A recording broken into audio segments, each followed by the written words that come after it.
Bonjour les Euryctides, aujourd'hui je joue les mécanos pour vous parler de la machine à vapeur. C'est parti!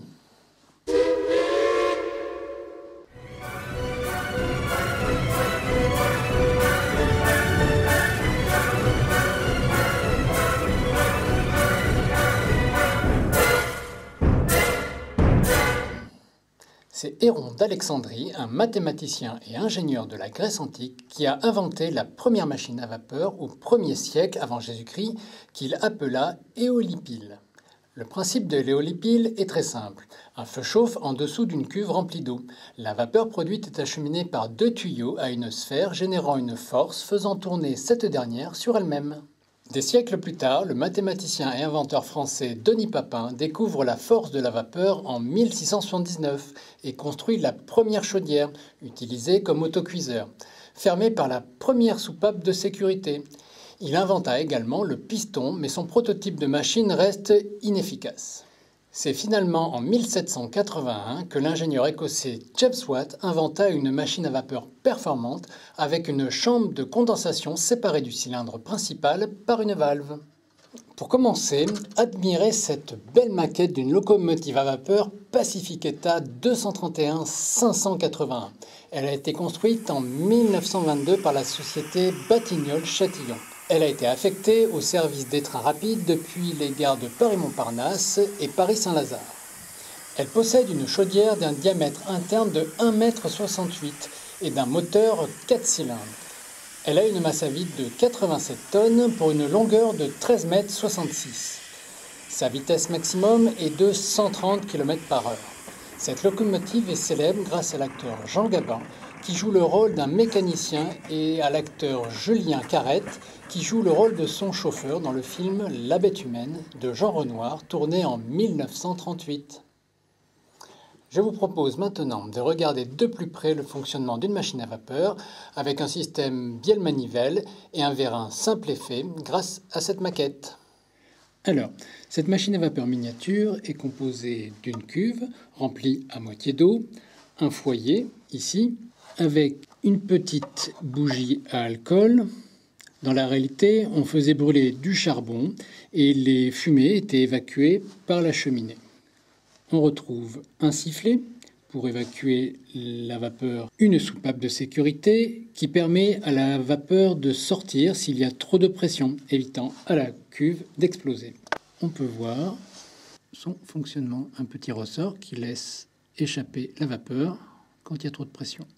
On retrouve ensuite un tuyau pour acheminer la vapeur sous pression jusqu'au cylindre. Ce cylindre tourne autour d'un axe sur une platine. Sur cette platine, il y a deux trous. Le trou en bas correspondant à l'arrivée de la vapeur et un trou juste au-dessus servant à l'évacuation de la vapeur. À l'intérieur du cylindre se trouve le piston et une tige que l'on appelle la bielle. La bielle est fixée à un volant d'inertie, non pas sur son axe, mais décalé. La machine à vapeur transforme donc un mouvement linéaire horizontal, piston dans le cylindre, en mouvement rotatif du volant à inertie.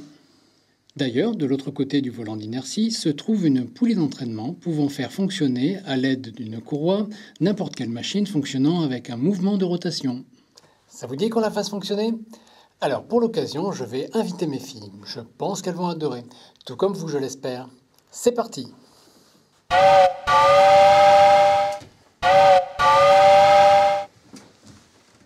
Les filles, ça vous dit d'essayer la machine à vapeur? Venez, installez-vous, faites attention. Oui. Vous êtes prêtes? Oui.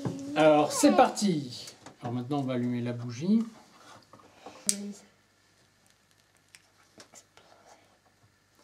Voilà, et maintenant on va laisser faire bouillir l'eau dans la cuve. Ça y est, ça part. Ah, là c'est le piston qui fait tout celle-là. Ah ouais. Waouh. Il tourne vite là. Il veut prendre de la puissance. Waouh. C'est bon, ça va faire. Ben non, ça va pas le faire. Tchou tchou.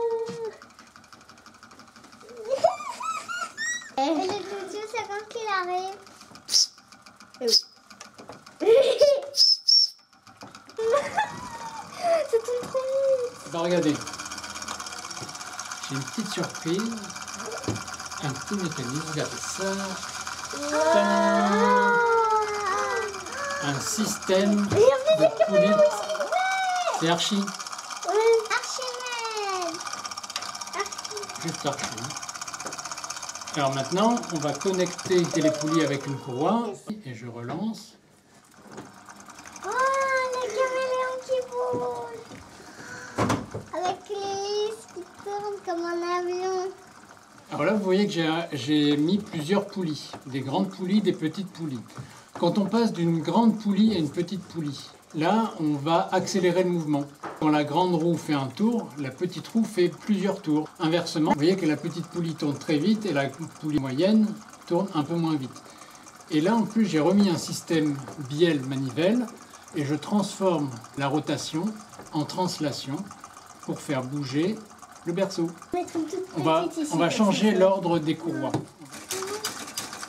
Ah, maintenant, il tourne beaucoup plus vite. Encore une fois, j'espère sincèrement que cette vidéo vous aura plu.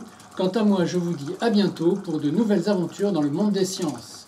Et n'oubliez pas, ne sortez pas et restez chez vous.